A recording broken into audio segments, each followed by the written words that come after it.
ரீசெண்டா ஃப்ரீ கைஸ்ன்னு சொல்லிட்டு ஒரு படம் பார்த்தேன். அந்த படத்த பார்க்கும்போது எனக்கு GTA 5 ஞாபகம் தான் வந்துச்சு. அந்த படத்துல என்ன காமிச்சிருப்பாங்க அப்டின்னா, என்பிசியோட டே டு டே லைஃப் ரொட்டீன்ஸ வந்து காமிச்சிருப்பாங்க. அவங்க எங்க போறாங்க, என்ன பண்றாங்கன்னு சொல்லிட்டு கம்ப்ளீட்டா காமிச்சிருப்பாங்க. அதே மாரி GTA 5லயும் நம்ம என்பிசிஸ் எங்க போறாங்க, என்னென்னலாம் பண்றாங்கன்னு சொல்லிட்டு செக் பண்ணி பார்க்க போறோம். இந்த மிஷனுக்கு நமக்கு ஒரு கருப்பாடு தேவை. அந்த கருப்பாடு நமக்கு எதிரே வருது. அவன ஃபாலோ பண்ணி நம்ம செக் பண்ணி பார்த்துடலாம். லிட்டரலி நான் வந்து ஒரு 30 மினிட்ஸா நான் அவன ஃபாலோ பண்ணிட்டு இருக்கேன்.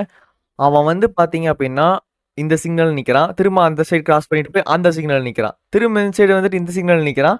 திரும்பி இங்கிட்டு வந்து இந்த சிக்னல் நிக்கிறான். இப்படி வந்துட்டு திரும்பவும் அங்கிட்டு போறான். திரும்பவும் இங்கிட்டு வரான். திரும்பவும் இங்கிட்டு வரான். திரும்பவும் அங்கிட்டு போறான். இப்படி சுத்தி சுத்தி மனுஷனுக்கு இறங்க விட்டான். சரி என்னதான் பண்றான்னு சொல்லிட்டு அவன வந்து ஒரு 1/2 ஹவரா நான் வந்து ஃபாலோ பண்ணிட்டே இருக்கேன். ஸோ அவன் என்ன பண்றான்னா, இப்படி போறான், சுத்துறான், திரும்ப வரான். வந்தா சுட்டா செத்தா ரிப்பீட், வந்தா சுட்டா செத்தா ரிப்பீட். இதே தான் ரொட்டீனா போயிட்டு இருக்கு. ஆக மொத்தத்துல வந்து என்பிசிஸ் வந்துட்டு ரொட்டீனா அவங்க வேலையை பார்ப்பாங்கன்னு நான் வந்து நினைச்சேன். ஆனா இந்த இதுல வந்து பாத்தீங்க அப்படின்னா அப்படி கிடையாது. ஒரே இடத்த சுத்தி சுத்தி வந்துட்டு இருக்காங்க. ஸோ இது மாதிரி உங்களுக்கு ஏதாச்சும் வியர்டா வந்து தெரிஞ்சு அப்படின்னா நீங்க மறக்காம கமெண்ட் பண்ணிட்டு பாருங்க. அப்படியே லைக் அண்ட் சப்ஸ்கிரைப் பண்ணிட்டு பாருங்கப்பா.